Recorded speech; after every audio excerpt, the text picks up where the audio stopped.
Hi, Angels. I'm Francisco Angel, and welcome back to my channel. I am here for diversity purposes, and I am here with Evan. Evan from Rockland Graves. How are you doing? I am great, Francisco. Thank you so much for having me on. This is really exciting. You messaged me about this idea a couple weeks ago, and I was interested right away. I'm looking forward to Yeah. this. Did you notice? Like, I I did. I I, I did put see a that. welcome sign and everything for you. Look, I greatly appreciate that. Yeah, I feel very welcomed. Describe for the viewers who haven't seen your content or your channel. What can they find over there? Yeah, so my channel is Rockland Graves Productions, and basically my focus is just video essays analyzing what works and what doesn't about different horror movies that I want to talk about. Like, I just went through the Omen franchise, doing Sinister right now. I've got Hereditary coming up. Like, I do one video a week just covering different horror movies, basically. He also every once in a while you go live with who do you go live with again? So Splattercast. yeah, we have a live show that we do every second Monday with Splattercast and Beyond the Void. So that's Dylan and Luke at Splattercast and Alex from Beyond the Void.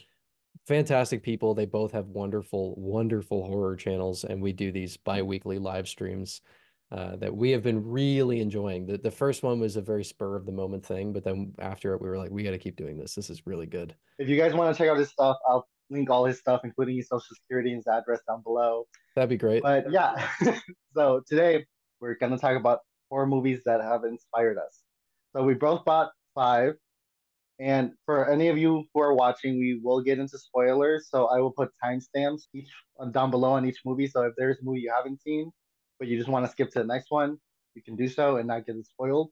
We have to be transparent with the viewers that so we know each other's list. We were just going to talk more about it, just in case, like, if we wanted to spoil anything, Hmm. it wouldn't get spoiled. But there were two movies that Evan and I had that were the same, but we decided not to put them in there because they're like obvious choices, you know. And of course, I'm referring to the Academy acclaimed films, Omen 4 and All right. Well, this has been fun. I appreciate you having me on. Probably gonna. I hear someone's calling my name outside. I think my house is on fire. Um. and of course, we needed Blue Blood and Honey. You know, we both uh, had that on our list, but of we're like, course. everyone has those on their list. So like, Yeah, let's have some je it's ne sais true. quoi in there. It's hard to meet someone who's into horror who doesn't cite Omen 4 and Blood and Honey as a pivotal point in their journey. Exactly, exactly. Yeah, So we're like, you know what? Like, let's just, for the sake of the audience, let's just like, everyone does. They're no brainers. So like, we're there's no gonna need to say skip it. Yeah. those.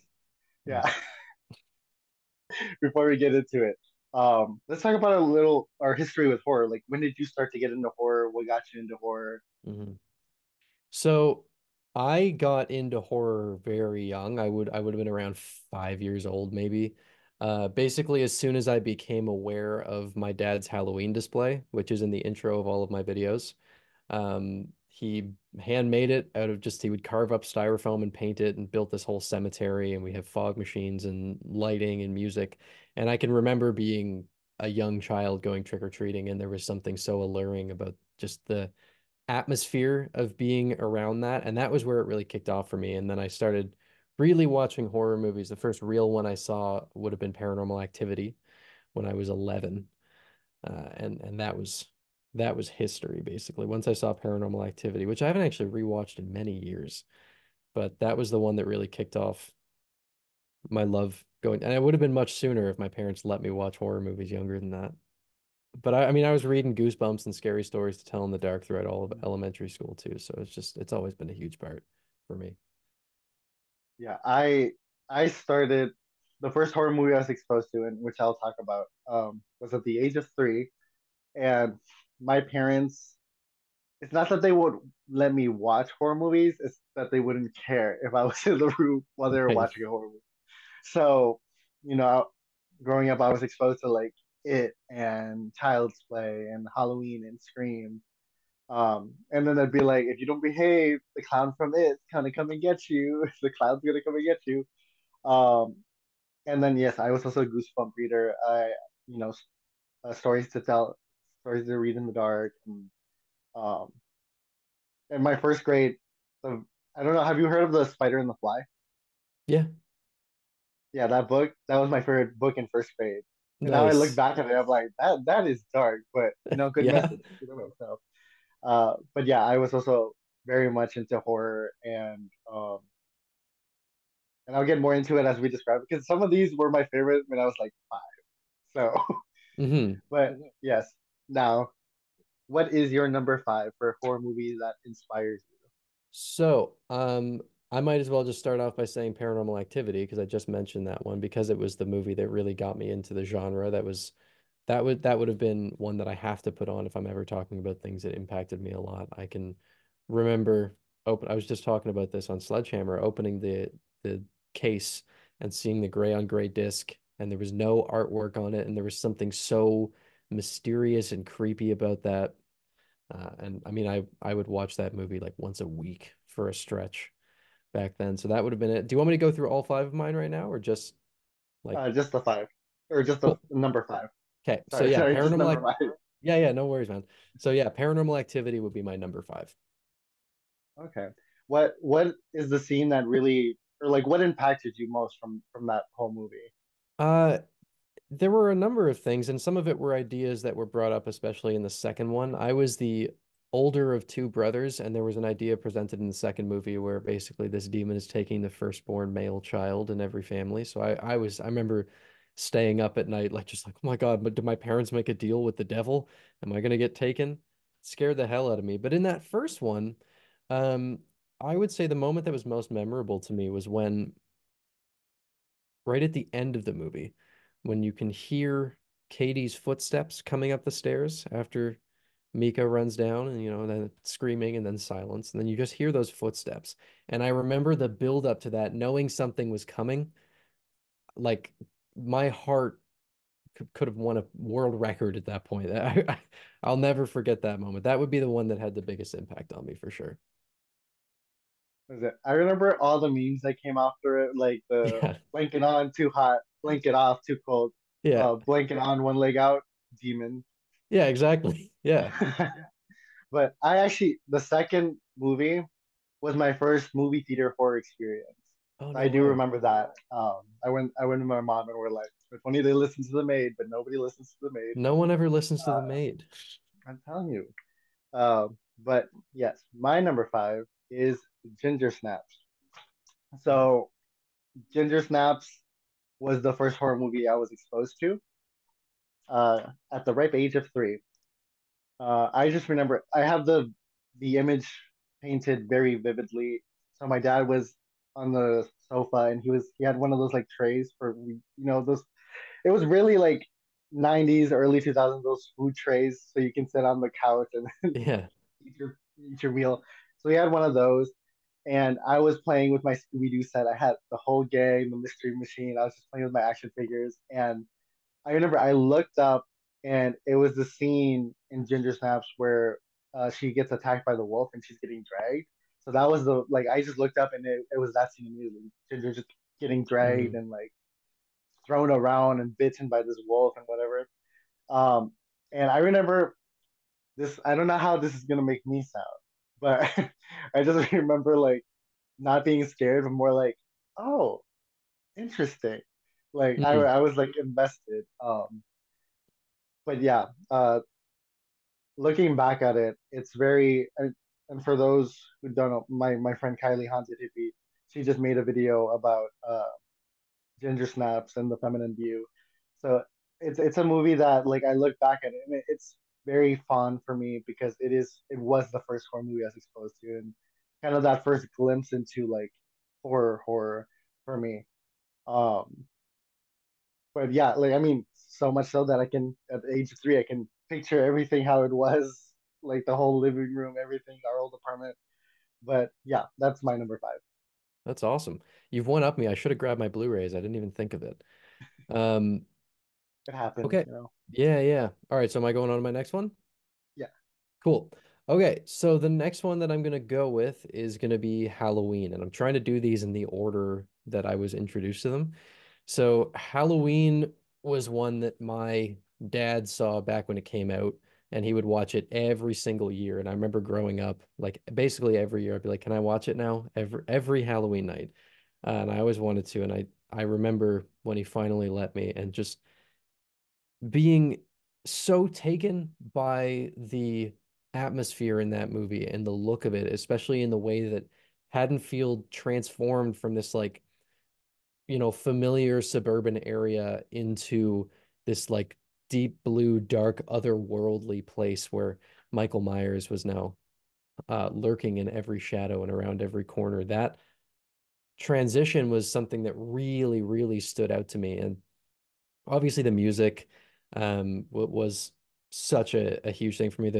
The Halloween theme is the first thing I ever learned on piano because I can remember dad sitting me down and being like, we got to figure this out. And obviously it, takes a couple seconds, but um that was the first thing that got me into playing piano as well. So there's some more significance with that. But I find the more I watch it, the more I appreciate it. Like there's so many things about that movie that I just get better and better each and every time. It might have my favorite ending to any horror movie, just that moment when Loomis looks down, Michael's gone, the music kicks in, it cuts back to Loomis's face, and he just looks around like he knew it would happen. Then you just get those still shots of empty rooms and wides on the houses with nothing going on, and that music kicks in, the title card comes up. It's perfect. I love that movie so much. And a lot of it's nostalgia, but I also just think it's a genuinely fantastic horror movie. Okay. My my number four, a movie that I know you like too. Yes, I thought about putting that Uh, on. Yeah. oh my God. So if okay, I might Hmm. get canceled for this, and that's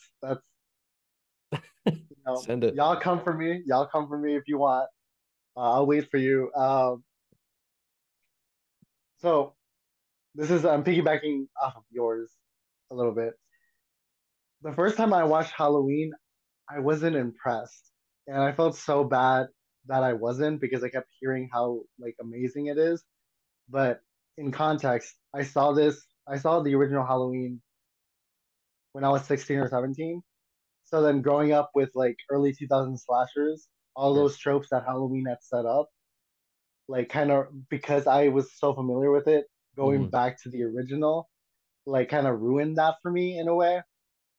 And but now having revisited the movie after, you know, becoming a filmmaker and learning everything and learning to appreciate like the artistry, like I appreciate it now for sure. But when I remember when I first watched it, I was like disappointed by it. Um, but don't come for me. I appreciate it now. I said appreciate it now. You're good, man. No, but it's uh, but the first time I watched Black Christmas, I watched the original Black Christmas around that same time. I had seen the remake first, the 2006 remake, and then I watched the original around that same age. I was a mm, teenager. I just remember how effective it was for me, like how Billy was, like his phone calls, like how deeply disturbed I yeah. felt in the thought of like if I had a phone call and someone like was talking to me like that, I'd be like, oh hell no, Yeah. I'm calling 911. The movie is just the atmosphere of like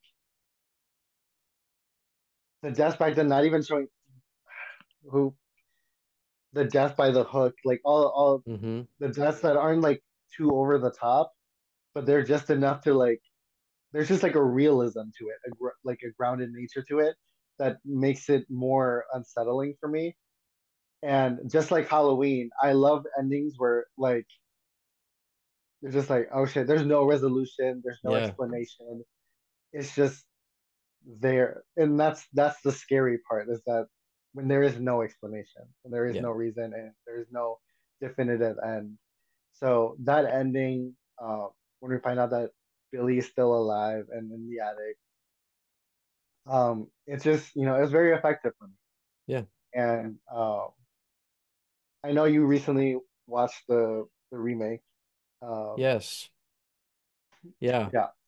Yeah. That's all we have So to say about that. No, I mean the original Black Christmas is a masterclass in suspense. That movie is yeah, so well crafted. It's visually like it's such a high contrast movie. Like I know it's kind of a weird way to describe it, but like the shadows in that movie are so dark, which added Yeah. so much to the tone. Like the feel of that house, even though they're on this like public street, they're in a public area, it feels so isolated and cut off in such an like a tangible way. And then I mean that moment, the calls are coming from the house, Jess. I'll never forget hearing that for the first time. And I mean, obviously you can pick up on that beforehand, but seeing Mm. her realize that and knowing when she's yelling up the stairs is one of my favorite moments in any movie. She's just, it's Yeah. dead silent. She's yelling. No one's answering. Nothing's happening. She's panicked. She doesn't know what's going on and what to do. It's so good, When he starts chasing her and like goes full crazy, like dude. I was just like, oh no, like, Yeah. and the characters, like, what stood out to me too were the characters. Like, they were so entertaining to me and Yeah. very believable as people. So like that's another thing that was like a huge plus for me. I very progressive for its time with Yeah. I was just Jess's gonna story. say, yeah, to have Like, like the abortion side plot in there too is such a bold thing, especially for what was it, 74? To have that plot line in a movie from that time, that's evocative. Like that's gonna get people talking, and it works really well. I'm also and proud because it's a Canadian movie, and I like that. there's one line that I was just like surprised that they kept it in because like one thing was to have the abortion storyline, but it was the officer when they're like when he's like, hey, who was that? When Peter just called like crying like don't kill the baby or whatever, Hmm. and the officer was like, don't kill the baby. That's a weird way to put it. I was just like, did they just have that line? Did they Yeah, just say that line? I was like, damn. it's crazy to hear that from that time, and it's great. Like that movie, they Yeah. were very unabashed with their stance on that. And for that we stand. But yeah, let's move on to our top three. Okay, so Our third one. similar. This is actually fairly similar in quality to Omen 4 and Blood and Honey. I have The Exorcist next, which I would have seen The Exorcist for the first time around, I would have been 12, I think. I remember my dad and I got it from the library. Um, and I liked it then, but that isn't a movie that's scary because of its horror scenes. The movie hasn't, it's not because of, her head spinning around or the crucifix scene that that movie is as iconic as it is. It's because that movie has so much subtext and weaves its themes in so perfectly through like every facet of its structure. That movie is like filmmaking perfection. And I didn't fully realize that until I revisited it as an adult, which would have been only like last year that I watched it again for the first time in such a long time. And then I was like, oh, this is one of the best things I've ever seen. And it's a very strong contender for my favorite horror movie of all time. That and Halloween are like right up there.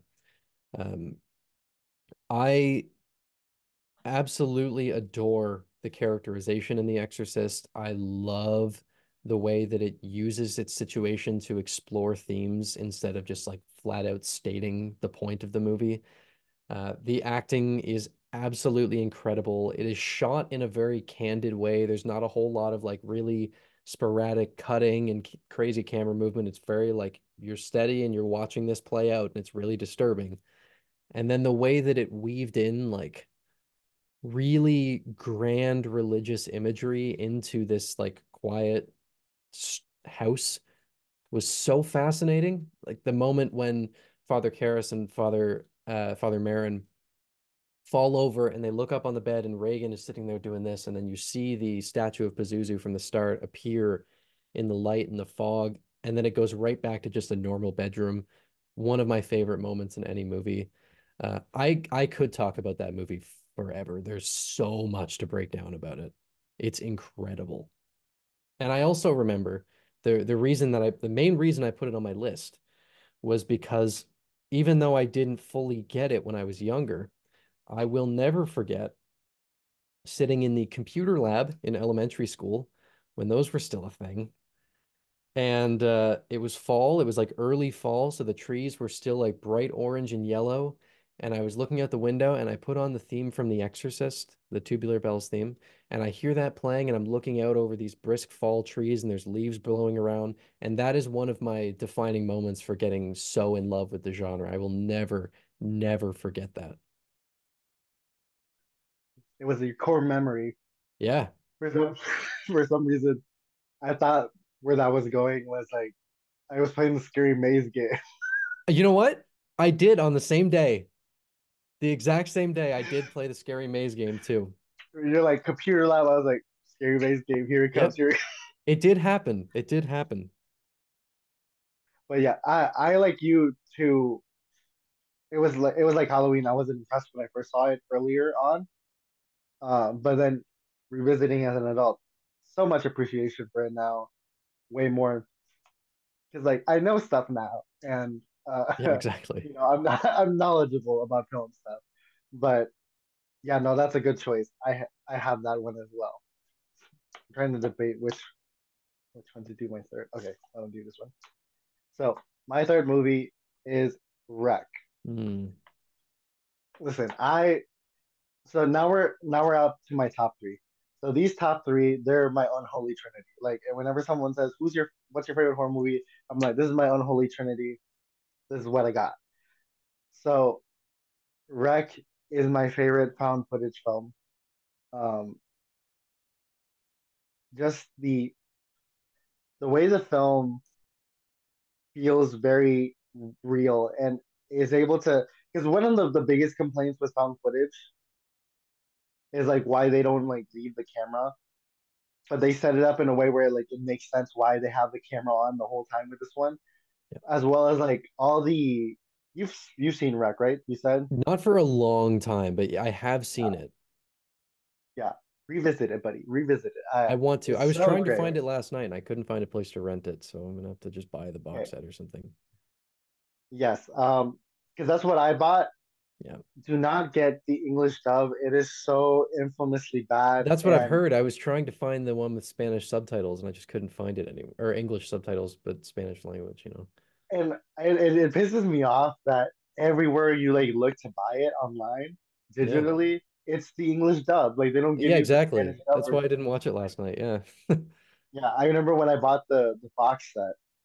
Um, I was scared that I was gonna buy it and I was going to get the English dub because the Mhm. other movies they all come in Spanish dub with the English dub as a you know as an option.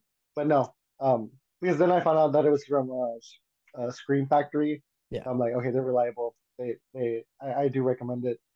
But the way they set up the neighbors too as very realistic people, like I've seen these people. I've seen people like these people in the neighbors.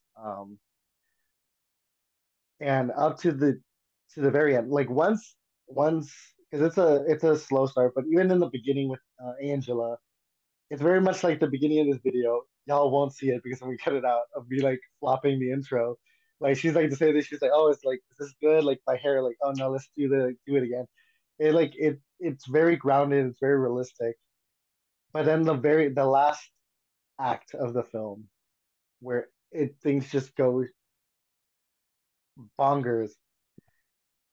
Uh, it's one of the horror movies where like when someone's like, "I'm not really like good with horror. What should we watch?" I'm like, "Oh, I have the movie for you." I'm sadistic. I'm like, "Oh, I have a movie for you." Especially the attic part. Because I've seen these these next three, I've seen them 100 times. So at this point, when I watch it Mhm. with people, I'm like looking at them for like Yeah. very specific parts because I'm like, I want to see the reactions to this. I Yeah. know it's coming, but I want to see the reaction. But yeah, it's just it's very well done. I love seeing the behind the scenes of it and how they would do like practice for like 20-30 minute takes and like rehearsal for that and then I was like Yeah. amazed. I love the fact that they didn't get like well-known actors because they wanted it to feel real. um and Angela's in real life, Manuela Velasco is a real life TV presenter to add Makes realism sense. to that. I was like, Yeah. great. But yeah, That's awesome. that is my number three. Wonderful. All right. Well, we're up to two now. So for my number two, and again, I'm doing these kind of in the order I was exposed to them. I'm going with The Witch, the Robert Eggers movie, for a couple reasons. One is that Robert Eggers is my favorite director, and this obviously was the movie that would have kicked off my love for his filmmaking. Um, I remember this was one that I saw when it came out in 2015, I think.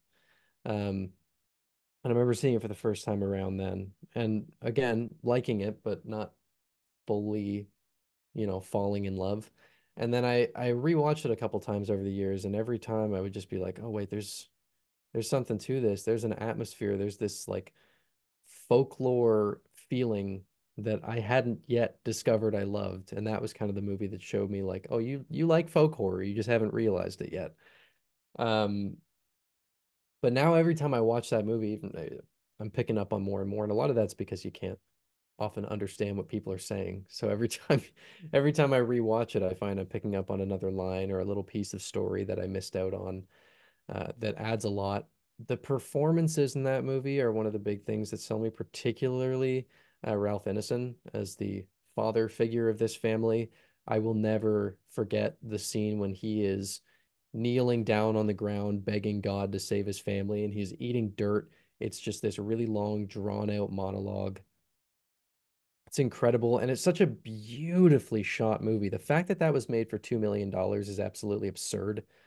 Not just because it's beautiful and the acting is fantastic, which, it's not confined to budget, but the fact that he was able to hire actors of that quality, because Ralph Ineson had been in a fair bit of things at that point. But the big thing is the set design in that movie, which was achieved so authentically.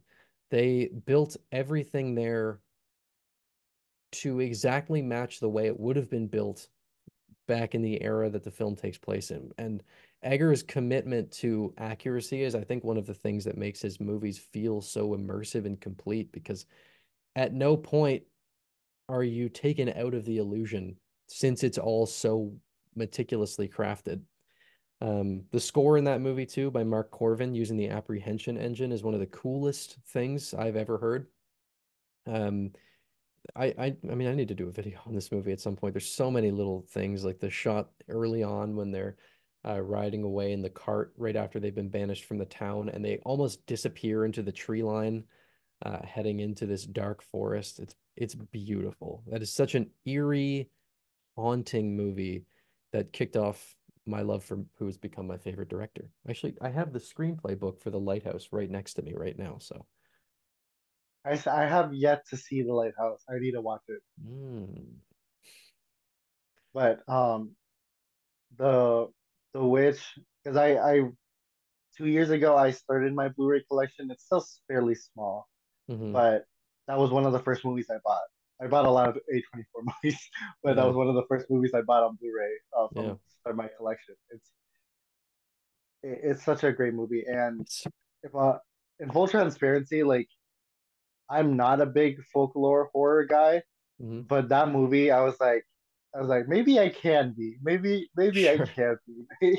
Yeah. uh, I'm I'm also a big fan of Anya Taylor-Joy. Yeah, she's Um, amazing. yeah, so no, that movie,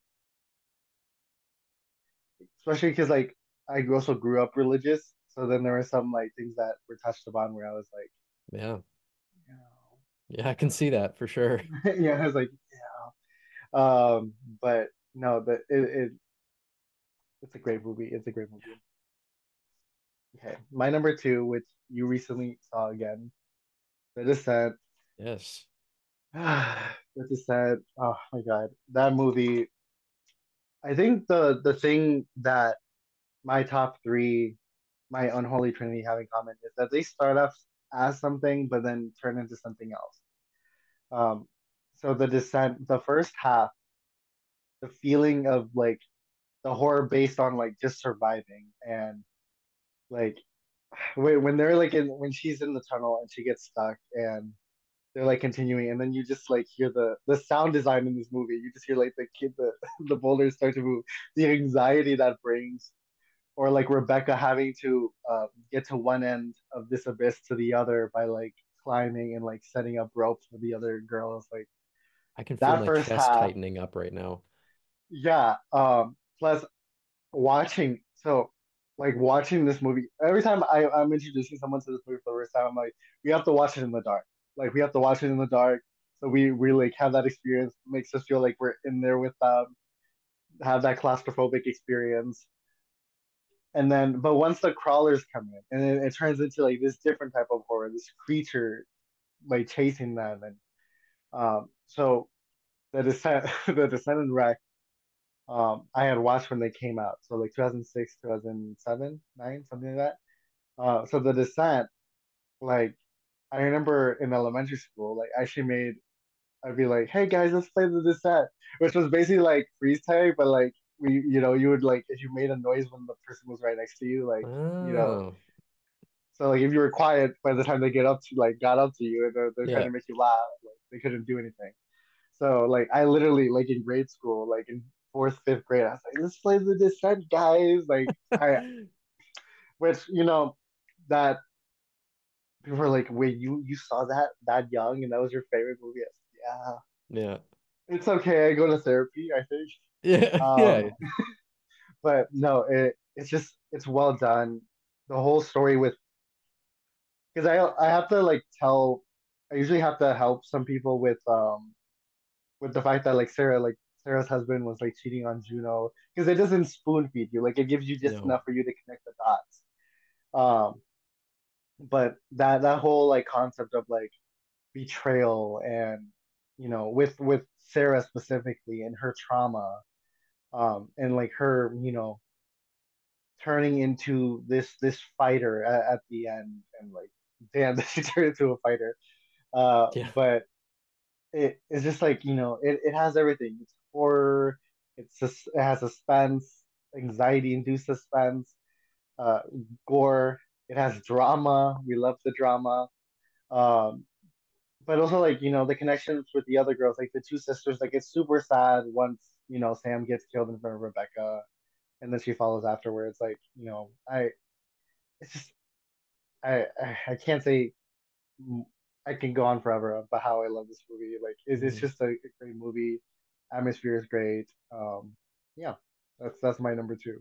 Yeah, I hadn't seen it in a very long time, as I was saying to you before we started recording. It had been a long time since I'd seen The Descent, and I decided I would rewatch it last night, knowing that we were doing this, and I was so uncomfortable for pretty much the whole thing. Like my brother and I were watching it together, and we were both just like, and it's not even the creatures, it's when they're crawling through the fucking tight spaces and Uh, they're stuck and the abyss is below. I hate it. I hate it so much. It's the same sort of feeling I had watching As Above, So Below, which is it's a fantastic movie. Um, the other thing about The Descent is how well they draw you into being down there with the characters. Like you really feel like you're also stuck down in that cave, which I think is part of the reason it's important to watch it in the dark. So you can get really sucked into it, and then when the light comes back in, it feels even better. You know? yeah, It's great. It's a real I'm so glad I rewatched it. I don't own it on Blu-ray. I have to pick that one up. I don't own that Blu-ray either. I have it on DVD. I Yeah. thought I have to look for a better Blu-ray because I'm just picky because I'm like this Blu-ray looks ugly. Like Yeah, I for mean, me, that. I think I have like special edition releases of all of the movies that I'm talking about here. I really should have Oh grabbed yeah, those. yeah. Like I need to find something that. I have the second sight 4K for The Witch. I have the second sight for Lake Mungo, the Scream Factory Halloween 4K, The Exorcist Steelbook. Yeah, I do. Yeah, For the love of God. Okay, so the last one here, number one for me, the most recent uh big shift for me was Lake Mungo, which we were talking about this briefly before we went on. This is one that I try to be really careful when I'm talking about it because I think that a lot of people go into it with the wrong expectations, which isn't their fault. It's because of the way people are hyping it up. Lake Mungo is a movie that I hadn't seen until last year or 2 years. No, it would have been 2 years ago. Was the first time that I would have seen it. I was just looking for a good found footage movie to watch, and I got Lake Mungo. And the reason that I have this on my list is because when you watch a lot of horror movies, eventually you stop being scared by them. They just don't have the same impact. And you still enjoy them, but you don't get that feeling of fear. And I missed that. Like I remember being a kid and hiding behind a pillow watching Insidious for the first time. You know, that real heart pounding, chest tightening, mouth drying out feeling. I missed that. And I thought I would never get it again. So the reason that I have Lake Mungo on this list is because that movie made me feel exactly the way I did as a kid watching horror movies for the first time. And that was a really special experience. Um, it's the only movie that I get nervous talking about. And I think it's because of how well it presented certain ideas, which I don't want to spoil this one. I know we've been talking about spoilers for a lot of movies, but Lake Mungo is such like sort of an underground movie that I don't want to get too much into it because I want people to be able to see that for the first time.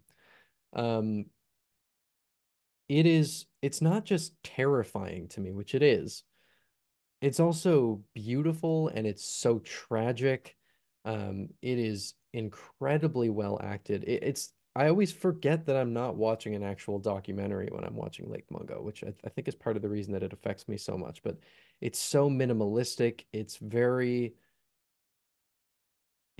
just so immersive and the fear is so tangible. It's the only movie I've watched in like 10 years where I had to turn on a light after it ended. I could not be in the dark after that movie. It's incredible. I have been fascinated by it. It's one of the only movies I watched twice in one day. The first day I saw it, I watched it again. Um, I find it utterly fascinating, aside from just being completely terrifying subjectively. It's one of those movies that I really do want to make a deep dive video about because there's so much to it. And it also, I think, has the scariest closing credits sequence I've ever seen because it just completely recontextualizes the whole movie in such a bone-chilling way. So Lake Mungo is going to be my number, I suppose number one. We went from five. So, for people, because I know you're like you want to be careful about how you talk about the film. Mm. So, for people who are interested, how would you describe the film in 1 to 2 sentences? It is a subtle mockumentary about a family whose daughter has died. There you go. That is all I'm going to say about it. You heard it here first, folks. So mine, this is no shocker to anyone who knows me. The original Scream, not to be confused with what should have been called Five Scream. But yeah, so Scream. I have a huge love for Scream, the Scream franchise. You can't see it right now, but in the back, there's like a huge like Scream shine with Ghostface. Up here, there's like two more Ghostface masks. But I remember because I was exposed to like Pennywise from the original It miniseries, Chucky and Child's Play and Michael Myers. But I don't remember like feeling fear for any of those characters. I do remember vividly though. I feel like this was I must have been like 5 or 6.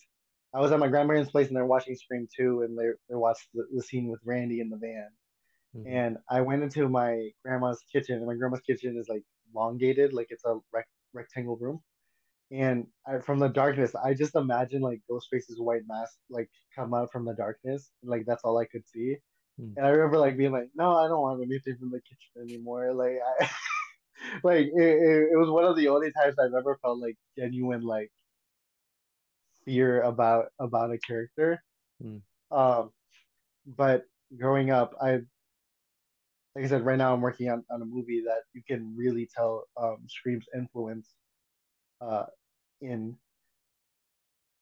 For me, it means a lot, especially in particular, Sidney Prescott means a lot to me as well. And I'm gonna make a whole video about this, but it was just something of like it acts as a very good metaphor for life, where it's like you keep having all these things. In particular, I haven't had an easy life, so the fact that every once in a while she has like these events happening to her, and some of them are like brought forth by people who she trusted or she cares about and are supposed to care about her. by the end of it becomes stronger because of it. To me, that's very beautiful, and like seeing that in Scream One, Cindy, as well. Like I just, I love that so much. I like that character so much because I can relate. I can relate to a lot of it, and she is a great role model for resilience in that sense. And I love, Gail Weathers. Gail Weathers. All the characters are very good contrast with each other. There's some lines where like when she's telling like Kenny's like move your fat tub of lard ass here, Yeah, it's it's brutal. yeah, Dewey, Goofy Dewey, being the trope of like the cop that never does anything in horror movies is useless. Hmm. But we get to know these characters more than like them being the tropes that they're presenting. We get to know them as well, and you get to fall in love with them as they continue on in the franchise, the ones that continue. But yeah, no, it's just a movie that's very nostalgic for me. I appreciate it. Plus, they gave us a new like string of cheesy slashers in the early 2000s, which is what I grew up on and I love. But yeah, and overall, Ghostface, it's just something. When I was like around 3, I was in Mexico with my family, motherland. And I remember we were at my great grandma's place, and everyone was on the street. Everyone's like lined up on the streets at night in the middle of the night, like as if there was a parade. And I remember like sneaking my way past through people. And I just remember like these cops like escorting this man who had just murdered. And I don't know the details because I was like 3, but he had Sure. just murdered. And he had a mask, and he had just murdered. So they're escorting all these people. All these neighbors would came out and like they're just watching this man get escorted through the street. So it was just like to me the idea of Ghostface, someone who can just put on a mask, and that opening scene with Drew Barrymore, like come in and do that. Like it's Yeah. because it's so realistic and grounded. Like to me, that's like scarier than like anything that's supernatural. Like supernatural is so scary to me, but like the fact like that could actually happen Hmm. at any moment with anyone is the groundedness. You know what I'm trying to You're say? good, It's very man. grounded. It's very grounded, and you know, it's also funny. It's funny. I Yes. love the satirical nature of Scream. Yeah. Yeah, basically, it's very 90s too, which I appreciate. It's very 90s. Yeah. I know that you don't feel the same way about the other movies. So, I mean, yeah, I'm curious to dive into the franchise eventually because I don't I feel like I may have misworded things a couple times when I'm talking about it because when I talk about Scream, I often say I'm not the biggest Scream fan. And by that I don't mean that I don't like the movies because I can have fun with any of them. I You know what? I think Scream is the greatest horror franchise of all time, actually. Um, no, I don't. Um, no, I like them. I have fun with them. There's none that I've watched that where I've been like, but for what I look for in horror, it's just not what I Yeah, tend to go to. But that first movie I adore. I think the first Scream is absolutely fantastic. Um, I just I don't have the same emotional connection to them.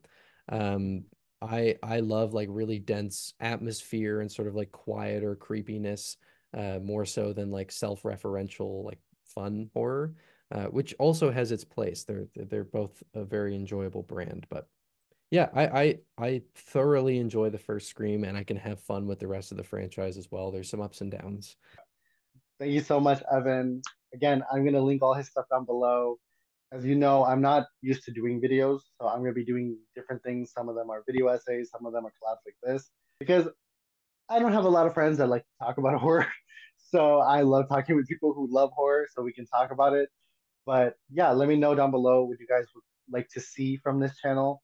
But yeah, Evan, you have any last things to say? Yeah, well, I just wanted to say thank you for having me on. It's been really fun. I have a similar thing where like most of the people that I know IRL aren't all as into horror as I am, so it's always nice to get on and chat with other people who are just as passionate about it. That's how the podcast that I'm doing came to be. Um, it's a ton of fun. This was a really cool idea. Obviously, it's such a fun experience to get to talk about the movies that really mean a lot to you. Because as I was saying, as we were referring to, I just did Omen 4, Blood and Honey, and Sinister 2 is coming out this week. So I've had a bit of a rough stretch. Um, so it's nice to get to talk about movies that I actually really love. And I appreciate you bringing me on. It's been a lot of fun. I hope we can work together again in the future. Yeah, for sure. You just give me a ring. I am always open. Thank you guys for watching this video and stay tuned for other stuff.